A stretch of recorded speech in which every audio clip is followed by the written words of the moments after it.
വീട് പണിക്കുള്ള പണം എങ്ങനെ ഉണ്ടാക്കുമെന്ന് ആലോചിച്ചതാ. അപ്പോഴേക്കെന്തേ നിങ്ങളുടെ അച്ഛൻ തന്നെ അതിനുള്ള വഴിയും കാണിച്ചു തന്നു. അപ്പൊ അച്ഛൻ വരുമോ? അച്ഛൻ വന്നില്ലെങ്കിലും മക്കളുടെ ആഗ്രഹം സാധിക്കാനുള്ള വഴി ഉണ്ടാക്കിയിട്ടുണ്ട്. കണ്ടോ, 30 ലക്ഷം രൂപയുണ്ട്. ഇതുകൊണ്ട് പപ്പി പറഞ്ഞ പോലൊരു വീട് സുന്ദരമായിട്ടുണ്ടാക്കാം. ശാലിനി, കുട്ടികളെ കൊണ്ട് ഭക്ഷണം കഴിക്കാൻ വാ. അതെ വരുന്നു. വാ, സത്യാമ്മ വിളിക്കുന്നു, വാ. അപ്പോ വീടിന്റെ കാര്യം സെറ്റല്ലേ? ഓ സെറ്റ്. എന്നാ നിങ്ങൾ ചെല്ല്. വാ പപ്പി.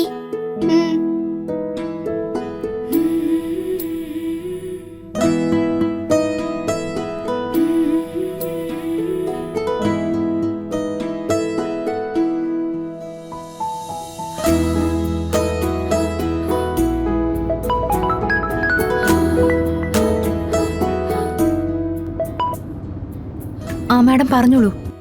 ആ അനു, ഒരാൾ മരിച്ച അയാളുടെ ഇൻഷുറൻസ് തുക കിട്ടാനുള്ള ഫോർമാലിറ്റീസ് എന്തൊക്കെയാണെന്നൊന്ന് അറിയണം. അറിയാം മാഡം.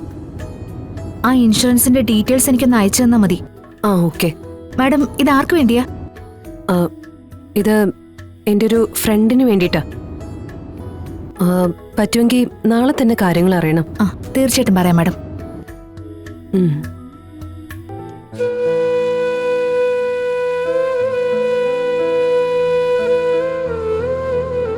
നമ്മുടെ മക്കള് നമ്മളെപ്പോലെ തന്നെ ഹൃദയവിശാലതയുള്ള കുട്ടികളായിട്ട് വളരുക വിഷ്ണുവേട്ടനെ പോലെ തന്നെയാ അവരീ ചെറിയ മനസ്സിലും ചിന്തിക്കുന്ന. അതെന്തുകൊണ്ടും നല്ലത് തന്നെയാ. ഇപ്പോഴത്തെ അവരുടെ ആവശ്യം അവരുടെ കൂട്ടുകാരനൊരു വീട് വെച്ചു കൊടുക്കുക എന്നതാ.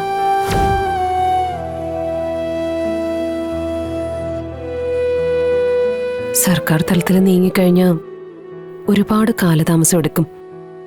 ഞാനിപ്പോ പെട്ടെന്ന് നടക്കാൻ വേണ്ടി വിഷ്ണുവേട്ടന്റെ ഇൻഷുറൻസ് തുക ആ കുട്ടിക്ക് വീട് വെക്കാനായി എടുക്കുക. മക്കൾക്ക് വേണ്ടി അച്ഛൻ കൊടുക്കുന്ന സമ്മാനം ആവട്ടെ കൂട്ടുകാരന് പണിത് കൊടുക്കുന്ന ഈ വീട്.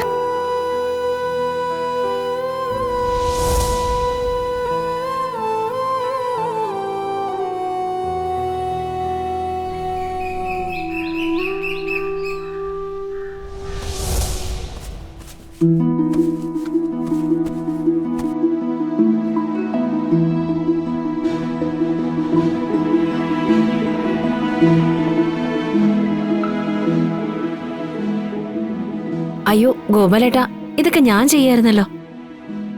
ശാരദ ഉണ്ടായിരുന്നപ്പം ശാരദ എങ്ങനെയൊക്കെയാണോ കട നോക്കിയിരുന്നത് അതുപോലെയൊക്കെ നോക്കാനാണ് എൻ്റെയും തീരുമാനം. ഇവിടെ ജോലി ചെയ്യുന്നവർക്ക് ഇവിടുത്തെ ജോലി കൂടുതലാണെന്ന തോന്നൽ പോലും ഉണ്ടാവരുത്. ശാരദാമ്മ ഉണ്ടായിരുന്നപ്പോഴും ഞങ്ങളെ കൊണ്ട് അങ്ങനെ ഓവറായിട്ട് പണിയൊന്നും എടുപ്പിക്കില്ലായിരുന്നു. അത് തന്നെയാണ് ഞാനും പറയുന്നത്. ഒരാളും കുറ്റം പറയരുത്. ശാരദ ഇല്ലാത്തതിൻ്റെ ഒരു കുറവുണ്ടാവരുത്. പിന്നെ എല്ലാ കാര്യത്തിനും ശാന്തയുടെ ഒരു ശ്രദ്ധ ഉണ്ടാവുകയും വേണം. അത് പിന്നെ എന്നോട് പ്രത്യേകം പറയണോ ഗോപാലേട്ടാ? ഞാൻ എന്റെ സ്വന്തം സ്ഥാപനം പോലെയാ കുടുംബശ്രീ ഹോട്ടൽ നോക്കുന്നത്.